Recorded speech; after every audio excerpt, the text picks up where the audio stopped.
संबंधों में तो हार में भी जीत होती है। इसलिए जीत के इस चिन्ह पर आपका अधिकार है।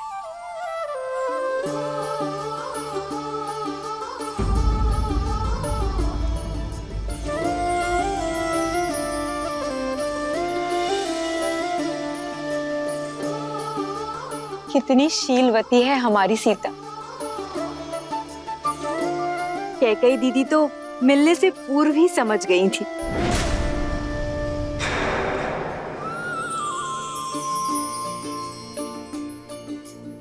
दीदी, आपने जो भेंट सीता को देनी थी वो। एक काम करो सुमित्रा, तुम ही उसे भेंट दे दो। पर वो भेंट तो आपको देनी थी ना। पुत्र तो हम सबका है ना, संबंधों में क्या तेरा क्या मेरा। जाओ, ये भेंट तुम ही उसे दे दो। जी।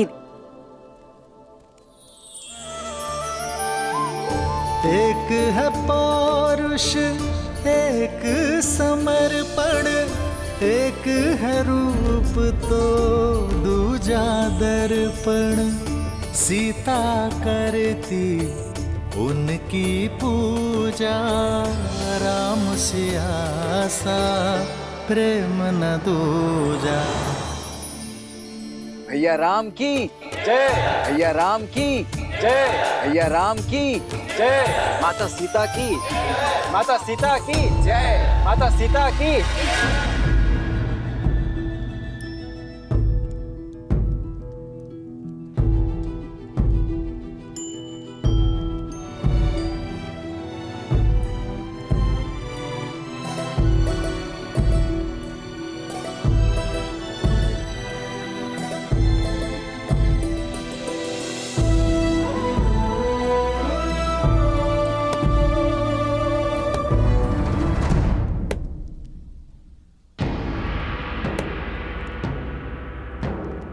कोयल बड़ी भोली दिखती है और कौवा बड़ा धूर्त, पर होता उल्टा है।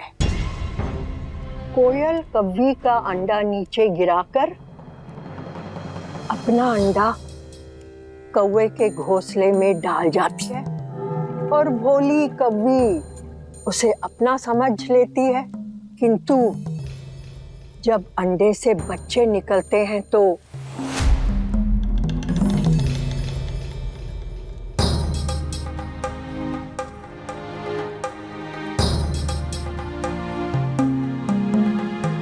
कैकेयी, किसी और की संतान से प्रेम करना बुरा नहीं है, किंतु उसके लिए अपनी संतान से मुंह मोड़ना शुभ फल नहीं देता। कैकेयी, जब अपना ही बीज फलने के स्थान पर मुरझा जाए तो कष्ट होता है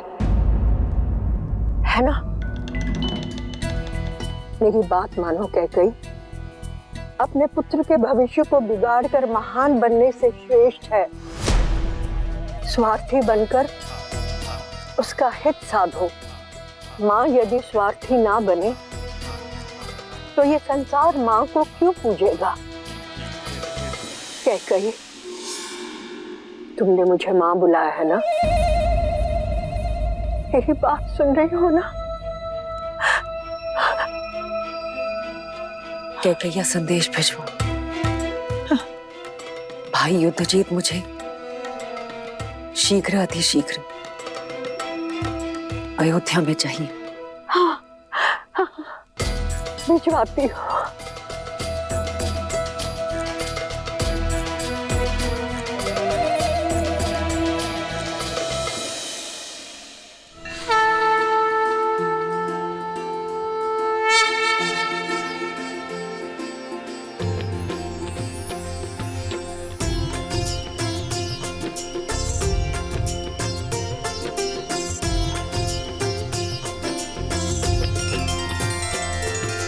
महाराजा हरिश्चंद्र, रघु, दिलीप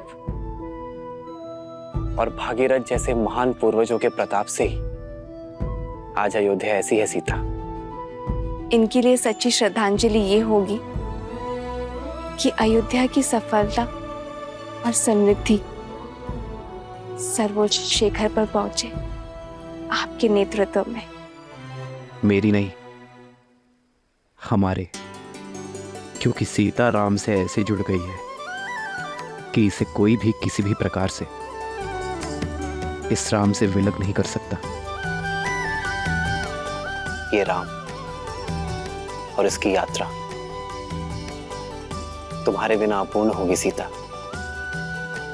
और मेरा संपूर्ण समर्पण केवल तुम्हारे लिए होगा।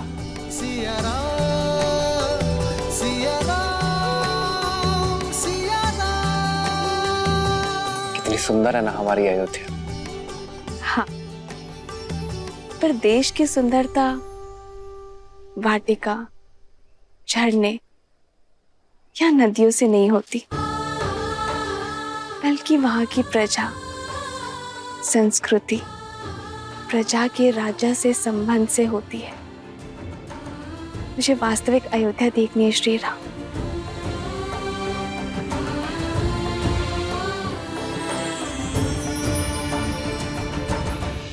आओ नदी के उस पार, मैं आपको विस्तारित राज्य दिखाता हूँ। ये तो राजकुमार श्री राम है और साथ में देवी सीता भी हैं।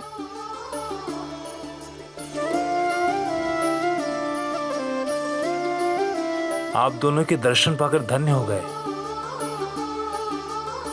लक्ष्मी नारायण की जोड़ी है। सदैव प्रसन्न रहो। नहीं नहीं, गौरी और महादेव जैसी। जन्म जन्म का है ये संगम, राम रतन सीता वैभव धन।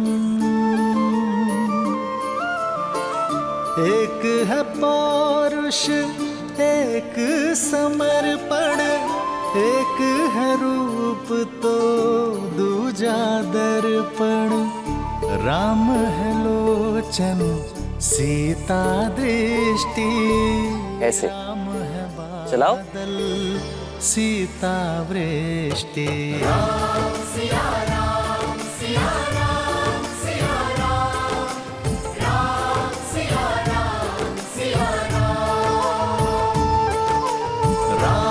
सिया राम, सिया राम, सिया राम, राम सिया राम, सिया राम।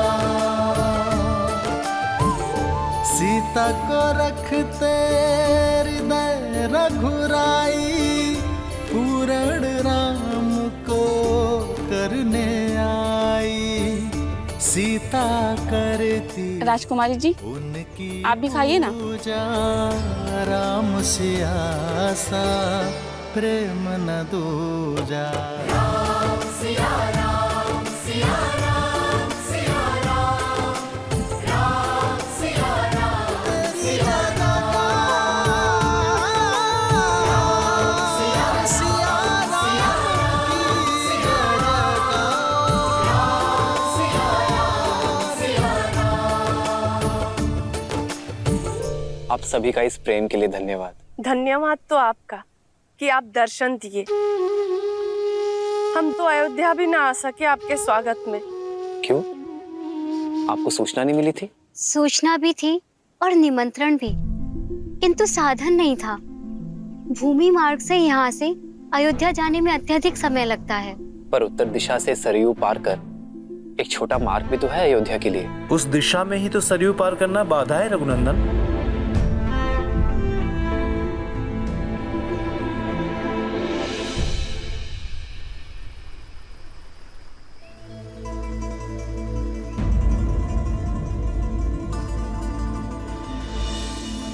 देख रहे हैं कुमार, अयोध्या जाने का ये मार्ग जितना ही छोटा है उतना ही कठिन भी।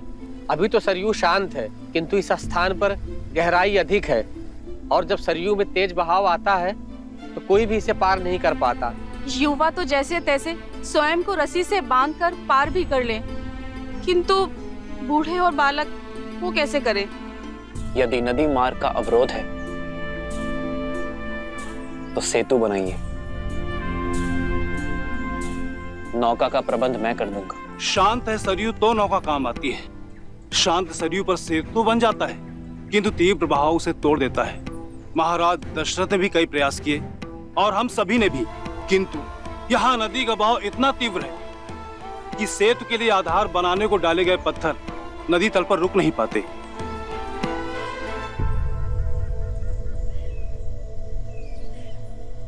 कई बार हम समस्या को देखने में इतना खो जाते हैं कि समाधान सामने होते हुए भी हमें दिखाई नहीं देता। इस स्थान की दुर्बलता सरयू का अचानक होने वाला तीव्र बहाव है, किंतु यहां की शक्ति जल है। वो जल जिस पर सब कुछ तैर जाता है। यदि समस्या एक है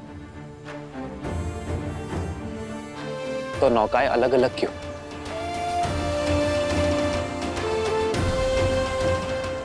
क्यों ना हम एकजुट हो जाएं? आप सब भी और नौकाएं भी, और बड़े परिवर्तन की ओर।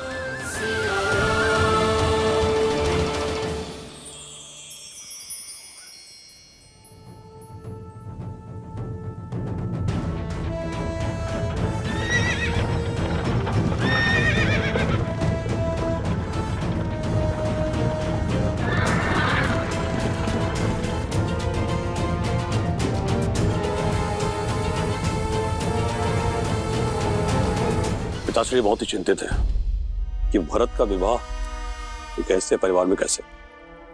माना कि मांडवी के पिता मिथिला के राजा के भाई हैं, पर स्वयं तो एक सामंत ही है ना, और उन्होंने हमें सूचित भी नहीं किया।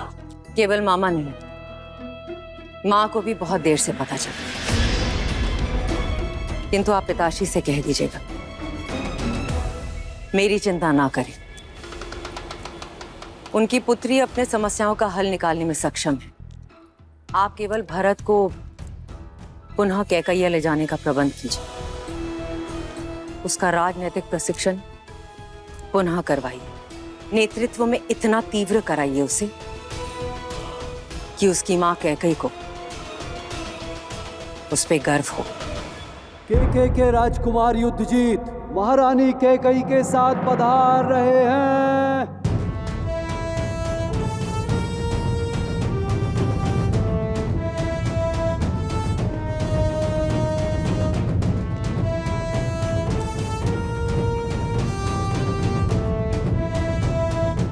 अवधपति को युद्धजीत का प्रणाम। प्रणाम राजकुमार युद्धजीत, अयोध्या में स्वागत है आपका, पधारिए।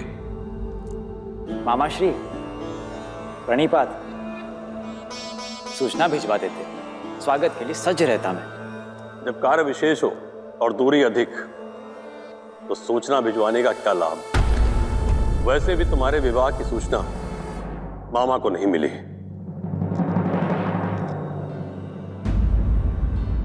आपने सही कहा राजकुमार युद्धजीत, देरी से आई सूचना का कोई अर्थ नहीं। गुरुओं की आज्ञा थी, मुहूर्त उत्तम था, इसीलिए विवाह शीघ्र करना पड़ा। महाराज अश्वपति को अयोध्या की शुभकामनाएं और हमारी ओर से क्षमा। राजकुमार, वर्षों उपरांत आपका अयोध्या में आगमन हुआ है, तो कुछ दिन तो अयोध्या के आतिथ्य का आनंद लेना ही होगा आपको। क्षमा कीजिएगा, पर यह संभव नहीं है। मैं यहां कर्तव्य पूर्ण करने आया हूं। भरत का प्रशिक्षण अभी अधूरा है, उसे पूर्ण करने के लिए कैकैया लेके जाने आया हूं।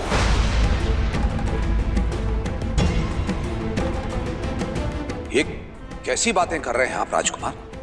अभी अभी तो इनका विवाह हुआ है, कुछ दिन नव दंपति को साथ रहने देते हैं। कुछ माह के उपरांत आप ले जाइएगा इसे। क्यों कैकई?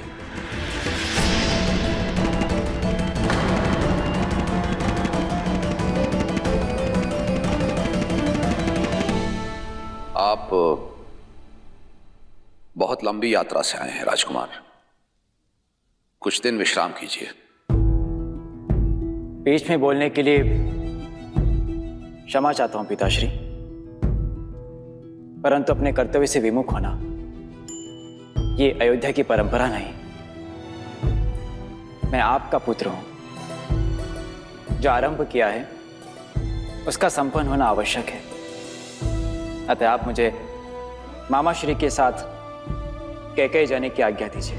भरत, ये गर्व है तुम पे भरत कि तुम अपना उत्तरदायित्व सीख गए हो।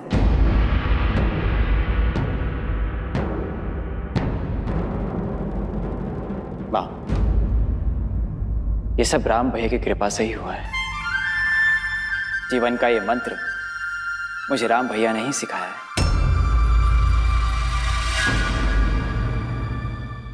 जीवन का एक मंत्र है, एकता, परिश्रम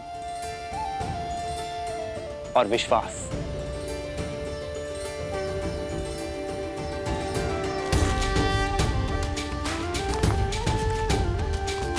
श्री रामचंद्र कृपालु भजु मन हरण भव भय दारुणम। श्री रामचंद्र कृपालु भजु मन हरण भव भय दारुणम। नव कंज लोचन कंज मुख कर कंज पद कंजारुणम। कंदर्प गणित अमित छवि नव नील नीरज सुंदरम। पटपीत मानहु दड़ित रुचि सुचि नामि जनक सुतावरम। श्री राम श्री राम राम राम सिया राम।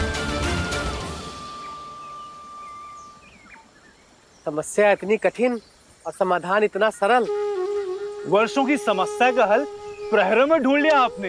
हल समस्या के साथ ही आता है, किंतु कई बार हम उसे देख नहीं पाते। सदैव स्मरण रखना, यदि एकता, परिश्रम और विश्वास साथ है तो सफलता आपके हाथ है। जय श्री राम! जय श्री राम! जय श्री राम!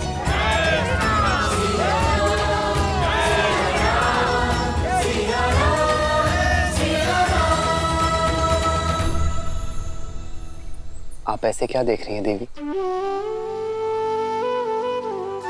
यही कि महादेव ने मुझे क्या दिया है, एक सच्चा नायक जो अपनी सुख सुविधा से पहले दूसरों के सुख, दूसरों की सुविधा का ध्यान रखता है, समस्या के हल के लिए सबसे आगे बढ़ता है। तब तो महादेव की अधिक कृपा मुझ पर है देवी, जो आपके रूप में सच्चा साथी दिया मुझे। वर्षों से अयोध्या में हूं, किंतु यहाँ के वासियों के लिए कभी शुभ करने का अवसर नहीं मिला।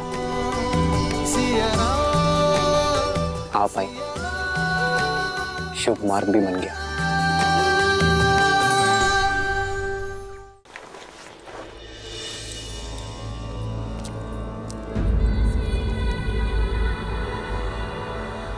तो अब मेरे आने की आहट भी सुनाई नहीं दे रही है कैकेयी तुम्हें?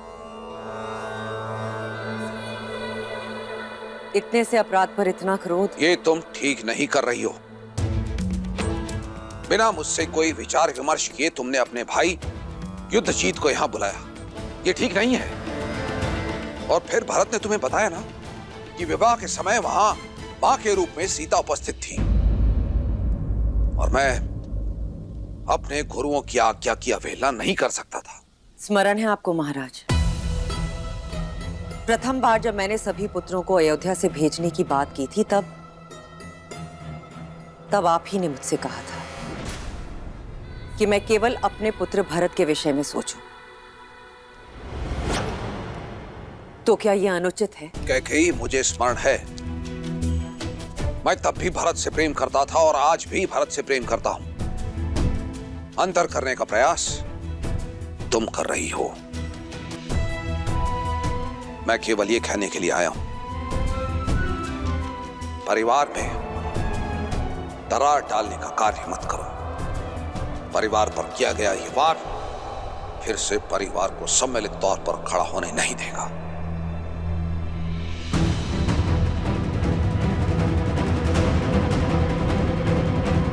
परिवार के मुखिया तो आप हैं महाराज, मैं तो केवल एक मां जो अपना परिवार तोड़ने की नहीं, अपने पुत्र के भविष्य को गढ़ने का प्रयास कर रही हूं।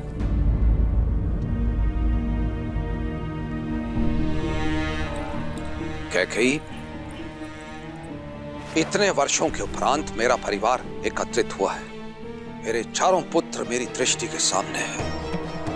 उनका घर परिवार बसा हुआ है, वो प्रसन्न है, पूरी अयोध्या प्रसन्न है। फिर तुम्हारे मन में टीस क्यों? मैं जिस कैकेयी को जानता हूं वो इस महल के प्रत्येक पत्ते से प्रेम करती है, तो फिर आज कैकेयी के मन में पत्थर क्यों?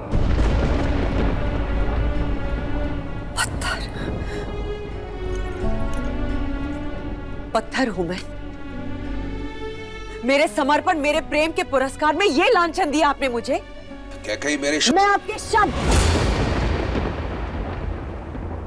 और उनके अर्थ दोनों समझ गई हूं महाराज। ठीक है,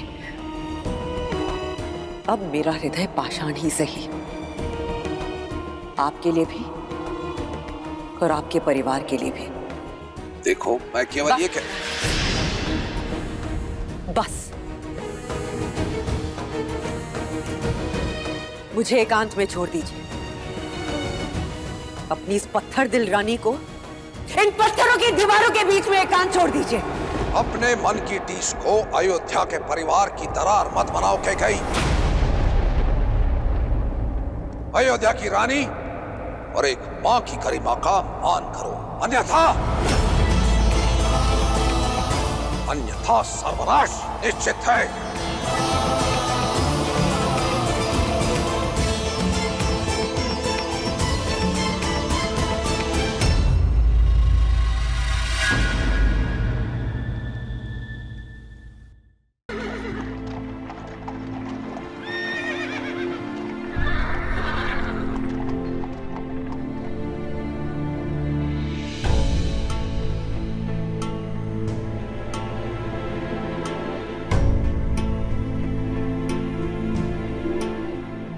आर्य,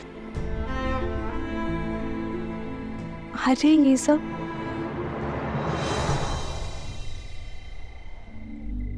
कर्तव्य पथ सीता, भरत और शत्रुघ्न मांडवी और श्रुत कीर्ति के साथ कैकेयी लौट रहे हैं।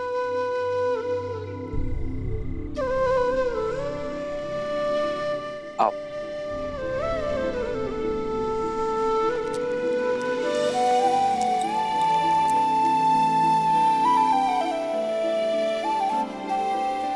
प्रणिपात भैया, प्रणिपात माता। आप दोनों की ही प्रतीक्षा कर रहे थे। भैया, मेरी कैकेयी में यात्रा अधूरी है, उसे पूर्ण करने जा रहा हूं। विदा कीजिए अपने भाई को, आशीर्वाद दीजिए मुझे।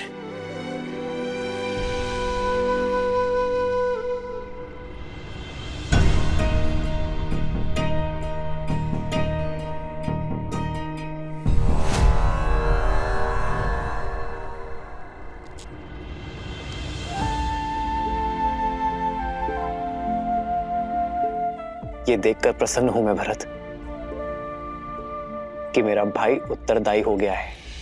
केवल भरत भैया ही नहीं भैया, कोई और भी अपना उत्तरदायित्व समझ रहा है अब।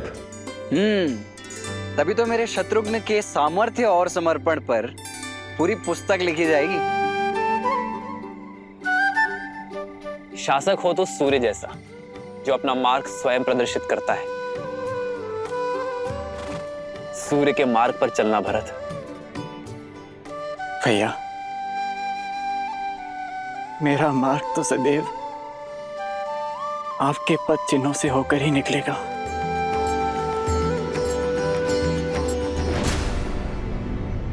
देखा कैकेयी, जाते जाते भी मेरे भरत के कान भर रहा ये राम। उसे तो अपनी परछाई से भी अलग होने का अवसर नहीं देता। आप चारों के जाने से घर सूना हो जाएगा। वापस लौटने में अधिक प्रतीक्षा ना करवाना भरत।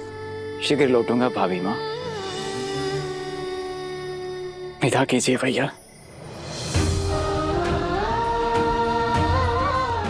आशीर्वाद दीजिए। उठो भरत, अपना धर्म निभाना भरत। संबंध अपने आप निभ जाएंगे। विदा कर रहा हूं अपने छोटे भाई को। प्रतीक्षा करूंगा एक कुशल प्रशासक की।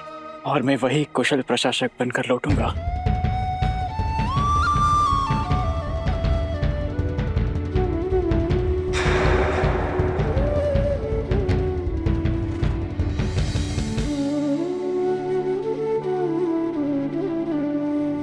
प्रस्थान करो भरत।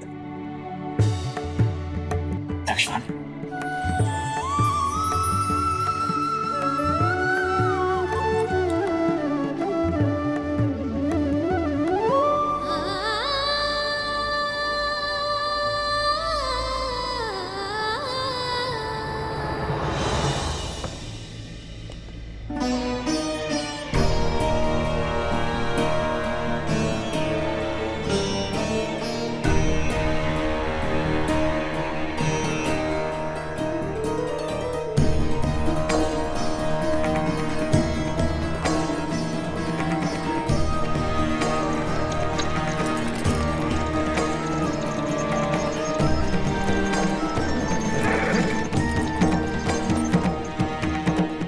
भूल मत जाना कैकई कि वो कौन है जिसके कारण तुम्हें हर बार पुत्र वियोग सहना पड़ता है।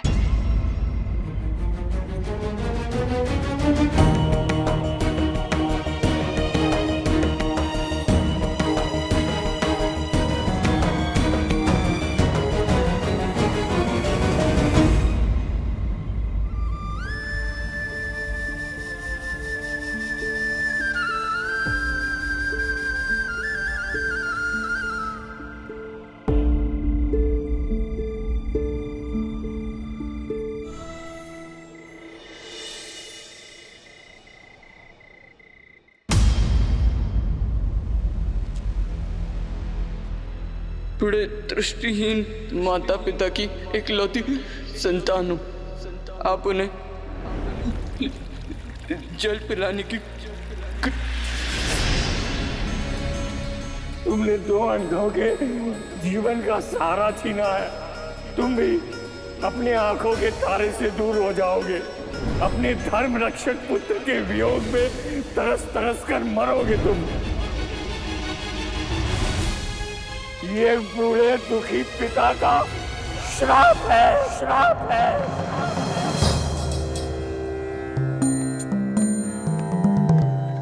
प्रणाम गुरुदेव। आयुष्मान भव।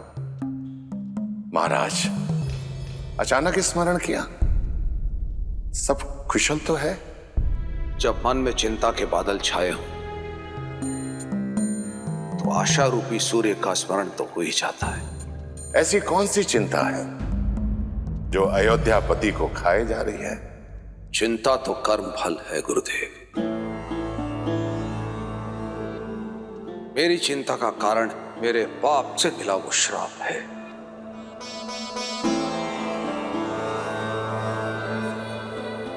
वो पाप जो वर्षों पूर्व मुझसे हुआ था।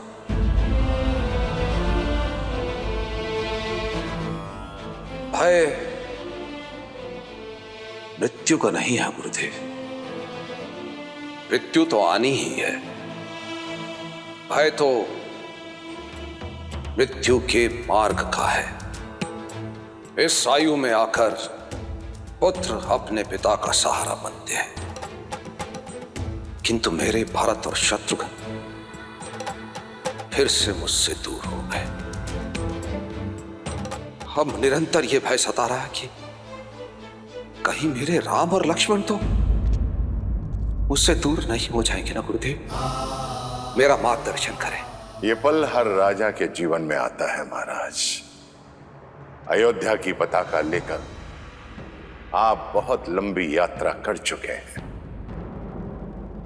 ऐसे में थकान उचित है। और थकने के बाद ये पताका आपको युवा पीढ़ी को सौंप देनी चाहिए। महाराज, आप बहुत भाग्यशाली हैं कि ईश्वर ने आपको राम जैसा पुत्र दिया है,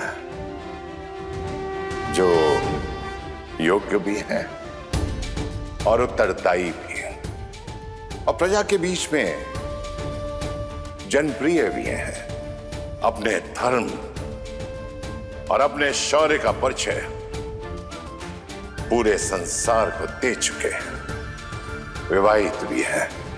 मेरा आपसे अनुरोध है कि आप रघुनंदन को अयोध्या का सिंहासन सौंप दें और प्रजा के प्रिय राम को युवराज घोषित करें। अयोध्या की प्रजा ये देखने के लिए आतुर है।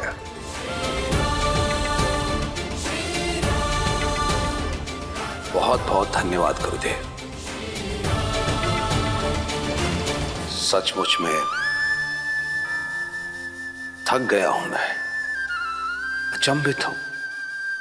मार्ग मेरे सामने खुला है और मैं व्यर्थ ही दुविधा में था। राम को ये साम्राज्य सौंपकर अयोध्या को एक श्रेष्ठ राजा मिल जाएगा और मुझे मेरे भय से मुक्ति, क्योंकि एक राजा तो अपने राज्य को छोड़कर कहीं जा ही नहीं सकता। बहुत बहुत धन्यवाद गुरुदेव, बहुत बहुत धन्यवाद। आप एक पुत्र की दृष्टि से देख रहे हैं, एक माँ की दृष्टि से भी तो देखिए। पुत्र के विवाह को 1 सप्ताह भी नहीं हुआ और उसे अपनी वधू के साथ अनिश्चित यात्रा पर जाना पड़ रहा है। कितनी पीड़ा में होंगी वो। माँ कैकेयी को मुझसे अधिक और कोई नहीं जानता सीता। उनके नेत्रों में केवल भरत से बिछड़ने की पीड़ा नहीं थी,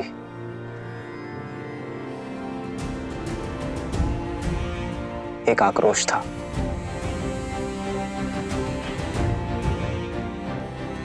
कुछ तो है सीता जो तेज बनकर उन्हें खाए जा रहा है। और फिर अपने पुत्रों की विदाई में पिताश्री भी उपस्थित नहीं थे। ये उनके स्वभाव से विपरीत है सीता। ईश्वर करे कि सब कुछ शुभ हो।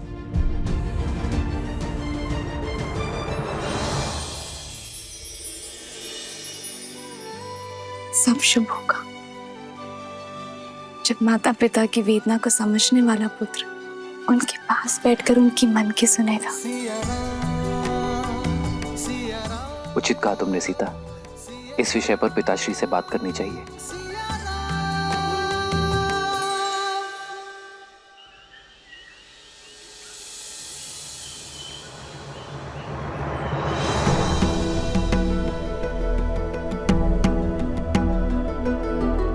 भैया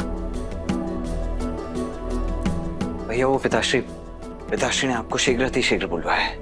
मैं उनके कक्ष में ही जा रहा हूँ लक्ष्मण। परंतु पिताश्री कक्ष में है नहीं भैया, वो राजसभा में है।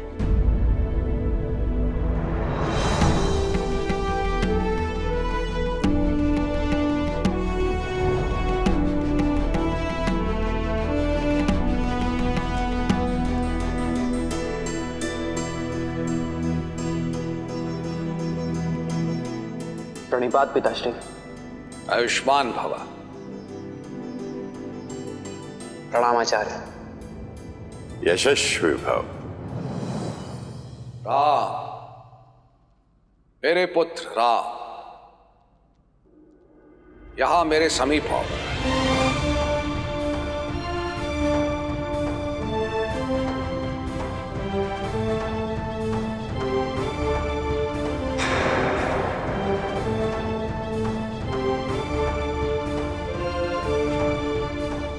आदेश करें पिताश्री।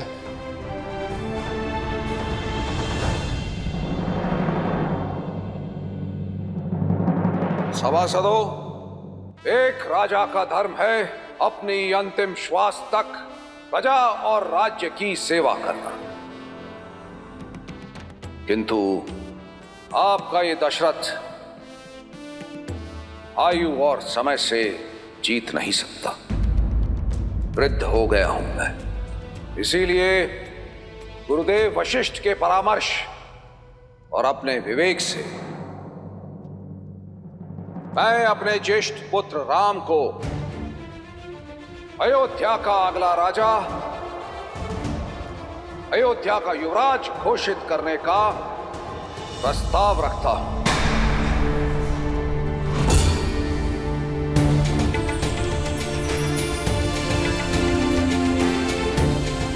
न्याय और धर्म में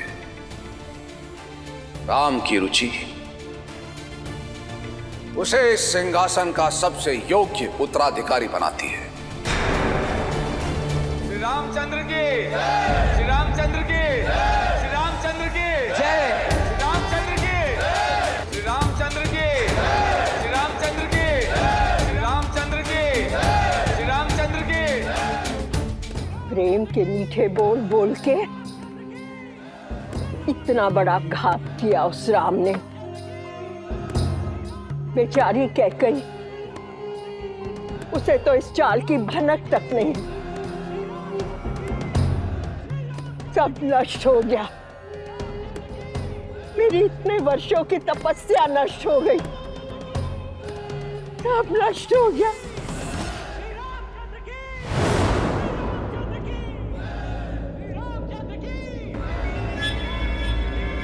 अचानक जय जयकारा क्यों हो रहा है?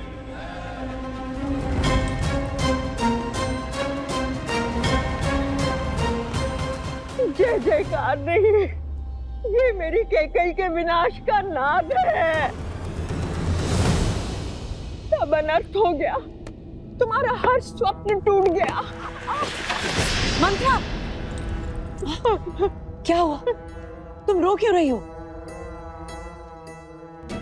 बबूल के वृक्ष को पानी दोगी तो आंचल में कांटे ही गिरेंगे ना। देखो देखो क्या क्या।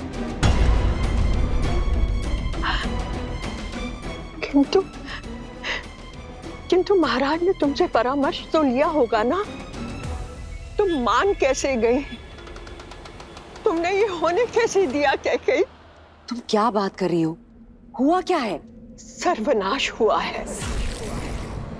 सर्वनाश होने की घोषणा की गई है। भरत को गए हुए कुछ क्षण भी नहीं हुए थे कि महाराज ने राम को युवराज घोषित कर दिया।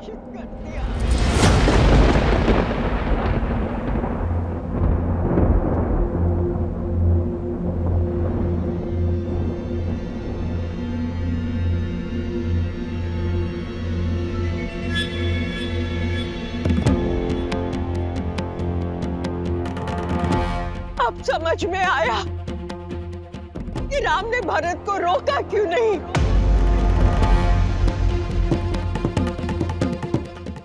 क्यों भरत का विवाह तुम्हारी अनुपस्थिति में कर दिया गया, और वो भी एक सामंत की पुत्री के साथ। जानबूझकर किया गया छल है ये। कोयल बनकर राम खेल गया तुम्हारे साथ। तुम्हारे पुत्र भरत का भविष्य नष्ट भ्रष्ट हो गया। कैकेयी, अब तो जागो।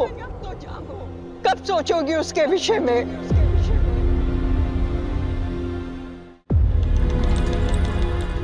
महाराज राम को युवराज बनाने की घोषणा कर चुके हैं। अपने कथन से कभी पीछे नहीं हटेंगे।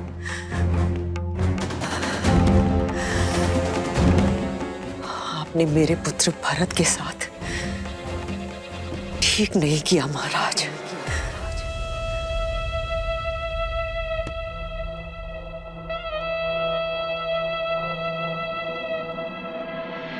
वचन से बड़े शब्द नहीं होते। कैसे वचन? वो वचन जो समरासुर युद्ध के पश्चात महाराज ने तुम्हें दिए थे। तुमने केवल अपने पति के प्राणों की ही रक्षा नहीं की, अयोध्या के महाराज के प्राणों की भी रक्षा की है। एक नहीं 2 वर देता हूं तुम्हें, मांगो। तुम तो भोली हो, भूल गई, किंतु लौटकर तुमने मुझे बताया था और ये मैं नहीं भूली। कैकई, तुम्हारे पास जीत का ब्रह्मास्त्र है, क्योंकि महाराज सब कुछ हार सकते हैं, किंतु रघुकुल का मान और अपना दिया हुआ वचन नहीं हार सकते। भाग्य से एक अवसर मिलता है और तुम्हारे पास तो 2 हैं।